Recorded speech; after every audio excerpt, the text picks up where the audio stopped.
বন্ধ রুমটার ভেতরে নিঃশ্বাস ভারী হয়ে আছে। খাটের উপর আরিশকে আঁকড়ে ধরে বসে আছে অলি। আলভিকে এক পা করে নিজের দিকে আসতে দেখে তার বুকের ভেতর অদ্ভুত ধরফর শুরু হলো। চোখের কোণে পানি জমে আছে, ঠোঁট কাঁপছে। আমি অনেক ক্লান্ত হয়ে গেছি, আমি আর পারছি না। এসব বাদ দাও এখন। আলভির এলোমেলো চুল, ঘামে ভেজা শরীর আর ক্লান্ত অথচ জেদি চোখ অলিকে অস্থির করে তুলছে। হাতের ব্যথা, শরীরের ক্লান্তি কিছুই যেন তাকে থামাতে পারছে না।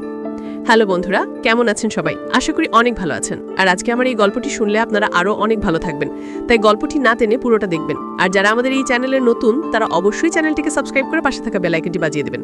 আমরা প্রতিদিন রাত 9টার সময় করে আমাদের চ্যানেলে নিত্য নতুন গল্প দিয়ে থাকি, যেটা শুনলে আপনার দাঁড়িয়ে যাবে আর হাতের কাছে টিস্যু নিয়ে বসে পড়ুন। অলি ঢোক গেলে বলল, আমি আপনাকে ভয় পাই না, কিন্তু আমার ভেতরটা কেমন জানি শূন্য হয়ে গেছে। আপনার জন্যই আমাকে একদিন আপনাকে ছেড়ে চলে আসতে হয়েছিল। আলভির কণ্ঠ ছিল বরফ শীতল। চলে আসার আগে আমার অনুমতি নিয়েছিলে? কথাটা শুনে অলির বুকের ভেতরটা কেঁপে উঠল। সেই গলাটা শুকনো করে বলল, অনুমতি? আপনি আমার উপর বিশ্বাস করেননি, আলোকে নিয়ে সন্দেহ করেছেন। অথচ আমি যদি চলে যেতামও, তবু আপনার কাছ থেকে অনুমতি নিতাম। আলভির চোখ তখন অদ্ভুতভাবে চকচক করছিল। ভুল তোর না, ভুল আমার। তোকে ভালোবেসেছি, সেটা আমার ভুল। তোকে বিশ্বাস করেছি, সেটাই আমার ভুল। তোকে স্বাধীনতা দিয়েছি, সেটাই আমার ভুল। তোর মতো মানুষকে আমার ভেতরে জায়গা দিয়েছি, সেটাই আমার ভুল। অলির চোখ থেকে অশ্রু গুড়িয়ে পড়ল, বুকটা ভারী হয়ে আসছিল। আলভি হঠাৎ বলল, ছেলেকে শুয়ে দে। অলি অবাক হয়ে তাকালো, কথাটার মানে বুঝতে পারছিল না। আলভি নিজেই আরিশকে আলতো করে কোলে নিয়ে খাটের অন্য পাশে শুয়ে দিল। শিশুর শান্ত নিঃশ্বাস ঘরটাকে আরো নিস্তব্ধ করে তুলল। অলি আবার তাকে নিতে যাবে, ঠিক তখনই আলভি হঠাৎ অলির হাত চেপে ধরল। মুহূর্তের মধ্যে অলির শরীর শিউরে উঠল। আলভির শক্ত বাহুতে সে অসহায় হয়ে পড়ল। মাথা থেকে ওড়না যা সরে গেছে অনেক আগে। আলভি তাকে বুকের সাথে টেনে নিয়ে নিঃশ্বাসের ভেতর ডুবিয়ে দিল। অলির বুকের ভেতর ঝড় বইতে লাগলো। বহুদিন পর এমন স্পর্শে তার ভেতরে সবকিছু যেন ভেঙে পড়ছিল। আলভি তাকে একটানা শক্ত করে ধরে রাখল। ঠোঁট ফিসফিস করে বলল, এতদিন তুই আমাকে কেন এড়িয়ে চলেছিস? আমি কি এতটা অপরাধী? অলি গলাটা শুকনো করে বলল, আপনি সিগারেট খেয়েছেন? আলভি থমকে গেল। তারপর ধীরে ধীরে অট্টহাসি ফেলে বলল, সিগারেট? শুধু সিগারেট না, অনেক কিছু খেয়েছি, কিন্তু একটা আসক্তি আছে যেটা কোনোভাবেই কাটাতে পারিনি।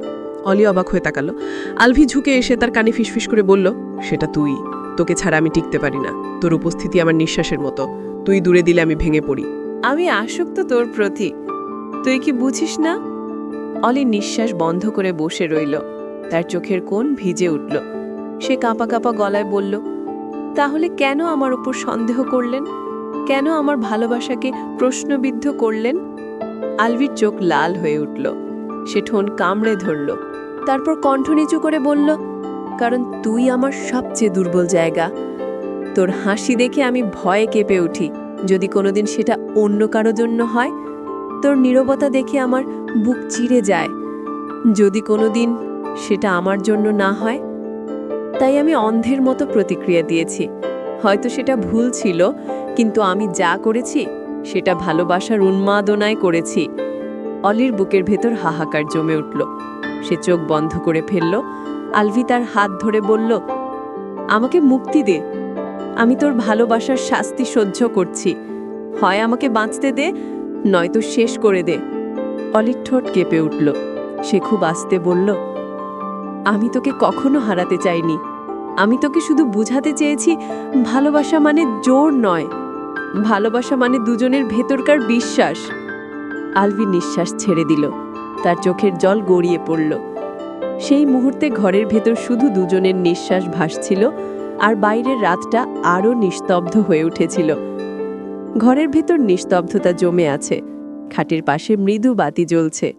আলভি অলির চোখের ভেতর এক দৃষ্টে তাকিয়ে আছে। সেই দৃষ্টিতে রাগও আছে, ভালোবাসাও আছে, আবার কেমন যেন হারানোর ভয়ও আছে।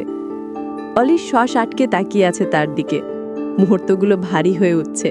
আলভি ধীরে ধীরে অলির হাত নিজের বুকে চেপে ধরে বলল, অনুভব কর, আমার বুকের ভেতর কি ঝড় চড়ছে সেটা অনুভব কর। আমি তোকে ছাড়া কিছুই না। আমি যতবার নিজেকে সামলাতে চেয়েছি, ততবার ভেঙে পড়েছি। আমি ভেবেছিলাম তুই আমার থেকে দূরে গেলে হয়তো আমি মুক্ত হব, কিন্তু আমি বুঝলাম আসলে আমি তোকে ছাড়া বাঁচতেই পারি না। অলি নিঃশব্দে কাঁদছিল। তার চোখ বেয়ে অশ্রু গড়িয়ে পড়ছে আলভির আঙুলে। আলভি সেই অশ্রুকে ঠোঁটের কাছে এনে চুমু খেল। অলির শরীর শিউরে উঠল। বুকের ভেতর হাহাকার জমে উঠল। অলি কেঁপে কেঁপে বলল, যদি ভালোবাসেন তবে আমাকে বন্দি করবেন না। যদি ভালোবাসেন তবে আমাকে বিশ্বাস করুন। আমি তো সারা জীবন আপনাকেই চাইছি। আমি আপনাকে ছাড়া কিছু ভাবতেই পারি না। আলভির চোখে দোলা খেলো। সে অলির চিবুক ধরে তাকিয়ে বলল, বিশ্বাস করতে আমি প্রস্তুত, কিন্তু তোর কি প্রতিশ্রুতি দিবি? আমার থেকে আর দূরে যাবি না? আমার হাত ছেড়ে অন্য কারো ছায়ার দিকেও তাকাবি না? অলি নিঃশ্বাস বন্ধ করে মাথা নেড়ে দিল। তার ঠোঁট কাঁপছিল। সে আস্তে বলল, আমি প্রতিশ্রুতি দিচ্ছি, আপনার ছাড়া আমি কিছু ভাবব না। কিন্তু আপনিও প্রতিশ্রুতি দিন, আমাকে আর অবিশ্বাস করবেন না, আমার হৃদয়কে আর কষ্ট দেবেন না। আলভি ধীরে ধীরে তার কপালে ঠোঁট রাখল। মুহূর্তের মধ্যে ঘরের বাতাস ভারী হয়ে গেল। বাইরের নীরব রাত যেন দাঁড়িয়ে পড়ল তাদের ভালোবাসার সাক্ষী হয়ে। আরিশ শান্তভাবে ঘুমিয়ে আছে, যেন এই মুহূর্তের তীব্রতা বোঝার বয়স হয়নি তার। অলি চোখ বন্ধ করল। তার ভেতরটা কেমন শান্ত হয়ে আসছিল। অনেক দিনের জমে থাকা কষ্ট একসাথে। আলভি তার কানে ফিসফিস করে বলল, তুই যদি জানিস আমি তোকে কতটা চাই, তবে কখনো আমাকে ছেড়ে যাস না। আমার হৃদয়ের সব পাগলামি, সব ভুলভ্রান্তি তোর জন্যই। আমি স্বপ্ন দেখি শুধু তোকে নিয়ে। অলি নিঃশব্দে সেই স্বপ্নে ভিজে গেল। তার মনে হচ্ছিল এই মানুষটার বাহু ছাড়া আর কোনো নিরাপদ জায়গা নেই পৃথিবীতে। তবুও তার বুকের ভেতর একটা ভয় থেকে যাচ্ছিল। আলভির এই ভালোবাসা কখনো আবার আগের মতো রাগিয়ে, সন্দেহে বা কষ্টে বদলে যাবে কিনা। সে ভেবেই নিঃশ্বাস ভারী হয়ে উঠল। আলভি তার হাত ধরে টেনে নিজের বুকের সাথে লাগালো, বলল, এখন থেকে আমি তোকে ছাড়ব না। তুই আমার রক্তের মতো। আমি চাইলে রক্ত ছাড়া বাঁচতে পারি, কিন্তু তোকে ছাড়া বাঁচতে পারি না। অলি কেঁপে উঠল। তার চোখ থেকে আবার অশ্রু গড়িয়ে পড়ল। ঘর ভরে গেল তাদের নিঃশ্বাসে, অশ্রুতে, আর না বলা কথার আবেশে। রাত গভীর হলো, আর সেই রাতের গভীরতায় তারা দুজন যেন হারিয়ে গেল এক অচেনা অথচ চিরচেনা অনুভূতির ভেতর। ভোর হয়ে আসছে। জানালার ফাঁক দিয়ে সূর্যের হালকা আলো ঢুকে পড়েছে ঘরে। আরিশ এখনো ঘুমে অচেতন। অলি আধঘুম চোখে দেখল আলভি বসে আছে তার সামনে। চোখ দুটো লালচে, চুল এলোমেলো, কিন্তু দৃষ্টিতে অদ্ভুত কোমলতা। অলি একটু নড়তেই আলভি তার হাত চেপে ধরল, বলল, ঘুম থেকে উঠতে হবে না এখনই, আমি শুধু তোকে দেখতে চাই। অলি অবাক হয়ে তাকালো। তার ঠোঁট কাঁপছিল। সে আস্তে বলল, কেন এত চেয়ে আছেন? আলভির ঠোঁটে হালকা হাসি ফুটল। বলল, কারণ আমি ভয় পাই।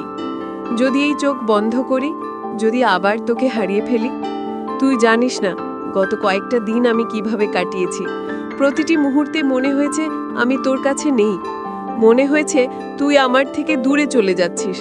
আমি সেই ভয় নিয়ে বেঁচে থাকতে পারবো না। অলি নিঃশব্দে তার দিকে তাকিয়ে রইল। তারপর আস্তে বলল, আমি তো আপনাকে ছাড়িনি, আমি তো এখানেই ছিলাম। আপনি শুধু বিশ্বাস হারিয়েছিলেন। ভালোবাসা আছে, কিন্তু বিশ্বাস যদি ভেঙে যায় তাহলে সব কিছু ভেঙে পড়ে। আলভির চোখে জল টলমল করছিল। সে আস্তে মাথা নিচু করে বলল, জানি আমার ভুল হয়েছে, আমি তোকে আঘাত দিয়েছি, কিন্তু বিশ্বাস কর আমি তোকে ছাড়া কিছুই চাই না। তোর ভালোবাসা ছাড়া আমার জীবন শূন্য। অলি দীর্ঘশ্বাস ফেলে তার হাত ধরল, বলল, তবে প্রতিশ্রুতি দিন। ভালোবাসা হবে আমাদের একমাত্র ভাষা। আলফি তার হাত ঠোঁটে ডেকালো, বলল, প্রতিশ্রুতি দিলাম, আমি তোকে আর আঘাত করব না। তবে তুইও আমায় প্রতিশ্রুতি দে, আমাকে ছেড়ে যাবি না। অলি চোখ বন্ধ করে মাথা নেড়ে দিল। মুহূর্তটা যেন নতুন জন্মের মতো ছিল। কিন্তু ঠিক তখনই দরজায় টোকা পড়ল। দুজনেই চমকে উঠল। অলি তড়িঘড়ি করে ওড়না টেনে নিল। আলভি দাঁড়িয়ে গেল। বাইরে থেকে কণ্ঠ শোনা গেল, মা ডাকছে, বলছে সকালের নাস্তা রেডি।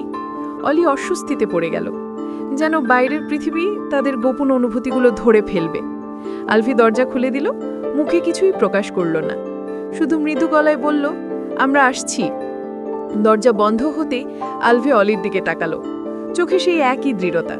বলল, আমাদের সম্পর্ককে আর কেউ ভাঙতে পারবে না। বাইরের পৃথিবী যত বাধাই দিক না কেন, আমি তোকে ছাড়ব না। অলি কেঁপে উঠল। তার বুকের ভেতর ভয় কাজ করছিল। সে জানে পরিবার, সমাজ এই সম্পর্ককে সহজভাবে নেবে না, বিশেষ করে আলভির রাগ আর একগুয়েমি আবার যদি বিপদ ডেকে আনে। তবুও তার ভেতরের একটা অংশ শান্তি খুঁজে পাচ্ছিল। আলভির বাহুতে সে নিজেকে নিরাপদ মনে করছিল। আরিশ ঘুম থেকে জেগে উঠে কেঁদে উঠল। অলি তাড়াতাড়ি তাকে কোলে তুলে নিল। আলভির নিঃশব্দে তাকিয়ে রইল সেই দৃশ্যের দিকে। তার ঠোঁটে অদ্ভুত এক হাসি ফুটে উঠল, যেন এই ছোট্ট পরিবারই তার পৃথিবীর সব কিছু। তবুও তার চোখের গভীরে একটা ভয় লুকিয়েছিল, যেন কোনো ঝড় আসছে সামনে। সকালের আলো পুরো ঘরে ছড়িয়ে পড়েছে। নিচতলায় সবাই বসে নাস্তা করছে।